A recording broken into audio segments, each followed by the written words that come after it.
not the IEBC register, so we'll be waiting for that to be sorted out. Chris Thairo will be giving us a blow-by-blow account of what is unfolding on the ground. But here in studio, we have Kevin Osido from the County Governors Watch to put a few things in perspective. Kevin, many thanks for joining us on Worldview. Of course, you have been following on these nominations since they began in Busia on Thursday. And these nominations being done in counties then gives the County Governors Watch an opportunity to really assess and really, watch over how the primary nominations are taking place, so to speak. Let's begin with just an overall overview of what you've witnessed so far. To be honest with you, our political parties have a lot of work to do. And one of the biggest or the most disturbing things is that we haven't gotten to the level of learning from our past mistakes. And even on the lessons which I would say we learn, we actually do very little or make very little effort to be able to do something that therefore shows that we are learning. Because ODM, for instance, in Kenya today, in fact in the region, it's one of the largest and the most populous political parties in Kenya and even in the region.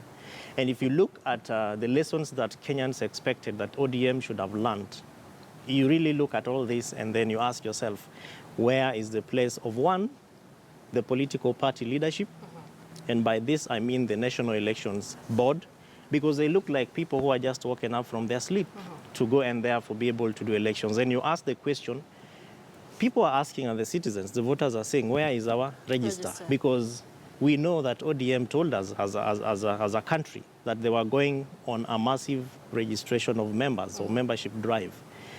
Where is the output? Right. If you went out and people registered and people presented themselves to stations, give them what they're asking for. And therefore, this, in my view, presents the major concern about the electoral cycle.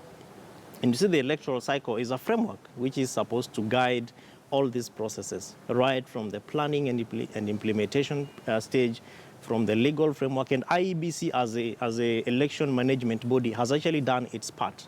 And if people, for instance, I'm hearing people saying in Nyamira, we don't want the IEBC register, we want our party register. They have a genuine concern.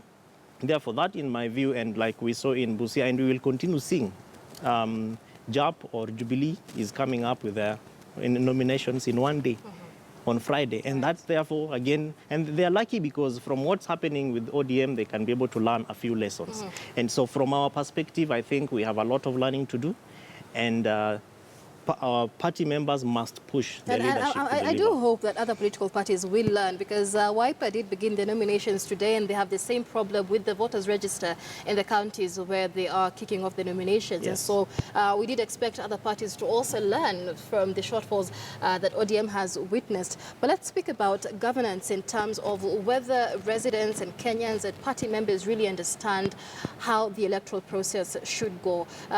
This nomination exercise should be by way of secret ballot, as with the general election. But case in point, Kakamega County, we did have constituencies where there was, so to speak, assisted voting. The voting was being done in open air. There was no really, and the ballot is transparent, and there's nobody really to complain about the right to secret ballot. I mean, in terms of governance and ensuring that Kenyans understand how the entire process should go, are we on the right track? In terms of governance, governance is two things. One, it is a design. It guides people in so far as how leadership decisions are supposed to be made. And those leadership decisions are not cast in stone. So if people sit and they say, Michelle and Kevin, we want to have an election and we think we want to do Mlolongo system. And we've all agreed about it, and that's what is going to be our governance style and system. We agree and we proceed on. If we say we want to do secret ballot and then we begin to plan, can we be able to buy ballot boxes?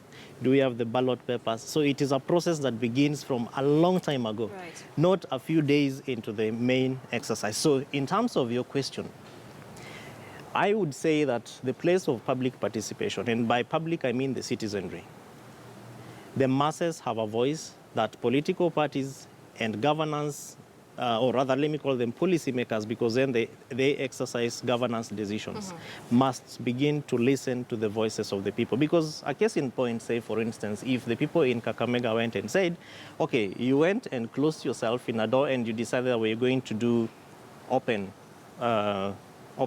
voting, and we are not interested in that, do you think there would be a fair process? Right. And that's the same thing that is happening in Busia right now, because there is no way you can have two constituencies or sub-counties having almost 78% of the total number of votes that is expected in 6 sub-counties. Right. Those are governance issues, and there are questions that people are asking, but unfortunately, like we already saw at the beginning, we are not learning from our mistakes. Let's focus a little more on what County Governors Watch has noted in terms of the cases of indiscipline that are being reported in the respective counties. Of course, now political leaders are going back to their, backyards to drum up support. In the case of Busia, for example, not only did we have Otoma and Ojamong throw words at each other, we got to a point where Otoma said, should ODM not give me that certificate, I will rally my supporters to storm the ODM offices. And as much as we do not know whether the storming officers was meant to be violent or not, just these incidences where supporters are being influenced by leaders in this manner that could lead to violence, really, how do we tame this, and how can political parties come in? It takes us back to the electoral cycle, because before you begin planning for an election, you have a process that therefore is called the legal framing, where you look at the laws that are going to govern this process. And it's a multi-sectoral, it is an all-inclusive process, where even political parties are supposed to be part of this. Now, if you listen to many of the speakers who spoke in Busia, they were referring to Honorable Jamong and Honorable Tuoma as party loyalists and friends to the party leader. Now, I liked the question you asked on governance, because then that presents the question of how does governance and leadership and party ownership in Kenya play? Because I think it was again on just a few days after that, we saw Honorable Tuoma meeting with the former Prime Minister Raila Odinga, who is apparently the party leader of ODM.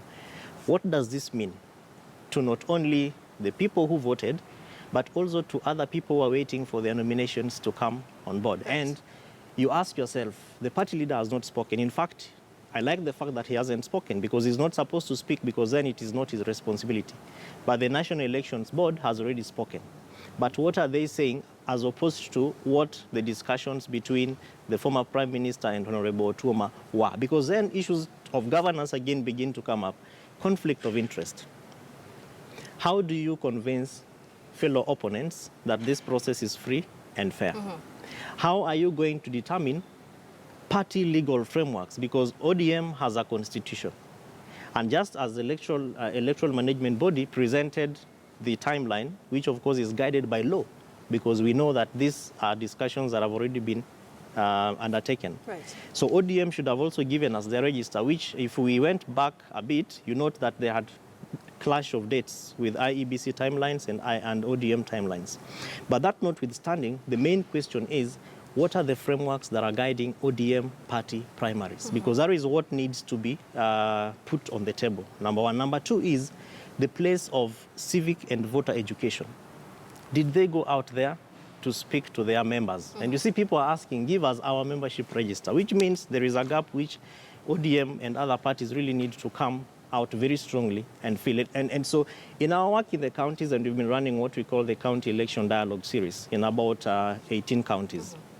We've been to a number of them. This week we are supposed to be going to Migori and Siaya, and just to look at what's happening. And from our discussions, of course, the people are saying the primaries are shambolic, but shambolic is not a new word insofar as describing ODM and its activities is concerned.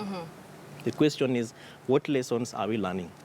And then the other thing is, who are these party members very loyal to the party who are going to come up and face the party leader and say, this is what is happening, we don't like it. Right. And, of course, in terms of dispute resolution, because that's what brings us to that point, critics of the idea that IBC should have done the primaries had said that we can't have IBC carry out the primaries and then again have IBC be the same body that resolves these disputes. But in terms of dispute resolution, in the case of Busia, for example, yes, what one would expect is that whoever feels aggrieved would would move to seek justice within the court system. But we haven't seen that happen, and it's not very common with our political leaders, let's be honest.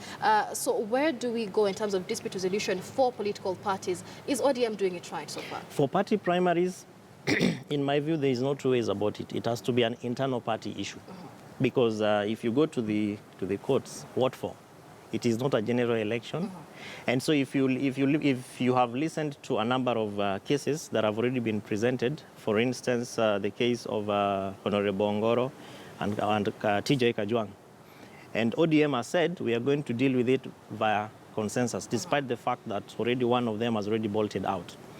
Now, in my view, therefore, which was, in fact, at some point I thought Honorable Tuoma did the right thing to meet with the former Prime Minister, only that the subject was wrong.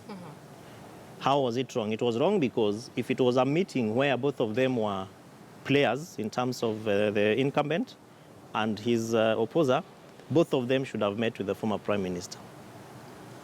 Number one. Number two, we want to see a situation where you don't call for a repeat poll for two sub-counties, Teso North and Teso South. Yet the entire county participated. So if you assess dispute resolution mechanisms already, there are conflicts of interest and there are cases of insincerity, in my view, in the sense that the main contenders are not willing to sit and talk about it, consensus, to start with. Number one. Number two, what are the dispute resolution mechanisms within the party? Because they're not talking about it. Right.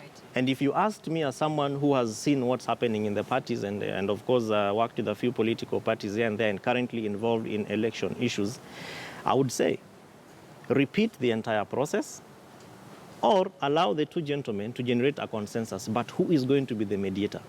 Because Honorable Ojamong will say, I don't know what you discussed with the former Prime Minister. Number one. Number two, the NEB, the National Elections Body, the ODM elections body has been partisan, only calling for repeat elections in two sub-counties. All right. Yeah. Well, we will be taking a look at how political parties really handle this situation. Kevin